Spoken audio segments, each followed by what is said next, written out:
on va suivre un récit où simplement Steve Rogers n'a jamais été Captain America et Peter Parker n'a jamais grandi avec son oncle Ben.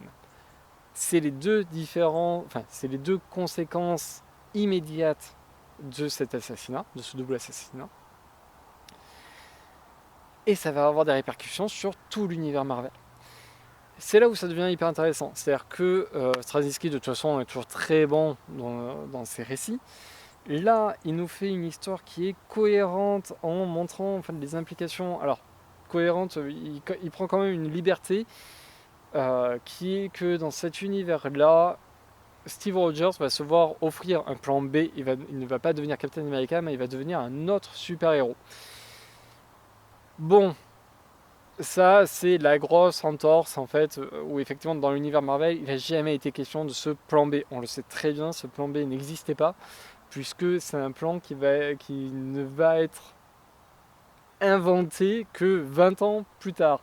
Donc, il ne pouvait pas exister 20 ans plus tôt, donc on n'est pas totalement sur un what if classique, en disant « Ah, si on retire ce truc, c'est que effectivement dans cet univers-là, en plus, il existait ce plan B. »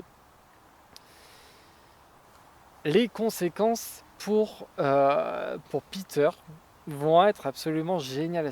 On a un Peter Parker qui grandit sans son oncle Ben et du coup sans la figure paternelle de Ben et qui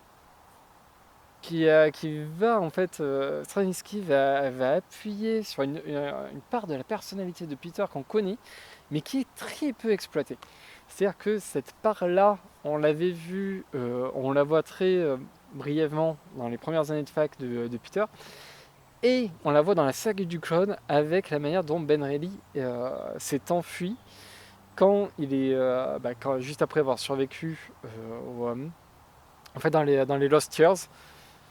Ben Reilly a un peu ce genre de personnalité comme va avoir Peter ici. À savoir que Peter aime bien la mécanique, il aime bien les motos, il aime bien les belles voitures, il aime bien frimer un petit peu, il aime bien aussi rouler les mécaniques.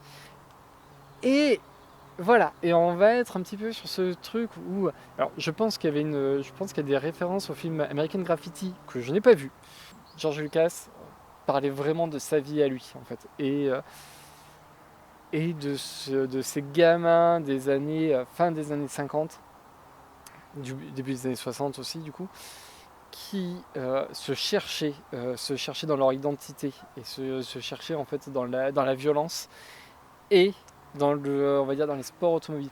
C'est exactement ce qu'on a aussi avec La Fureur de vivre par exemple.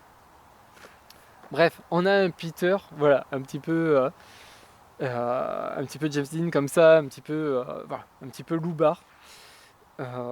Et pareil, il va lui arriver un destin très différent du destin habituel de Peter.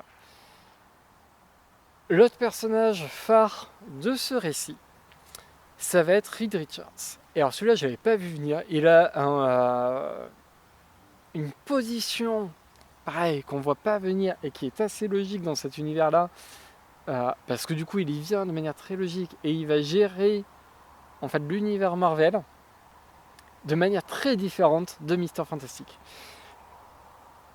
tout en privilégiant son intellect. C'est une super idée. En fait, ce bouquin est plein de super idées comme ça, de super idées, bref, d'idées super. Franchement, un récit qui nous raconte à peu près 30 ans de l'univers Marvel. Ouais, c'est à peu près 30 ans de l'univers Marvel.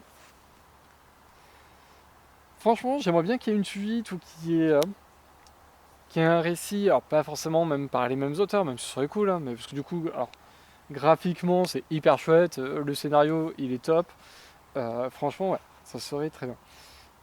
La conclusion, elle arrive à un moment, ouais, ça fait une conclusion épique, ça fait, en fait, vous avez toute une saga, vous voyez vraiment tout un univers qui se forme, qui va arriver à sa conclusion. Vous avez, ça se finit sur une sorte d'Avengers Endgame, vraiment on le ressent comme ça. Donc ouais, en soi il n'y a pas besoin de suite, la conclusion elle est très bien.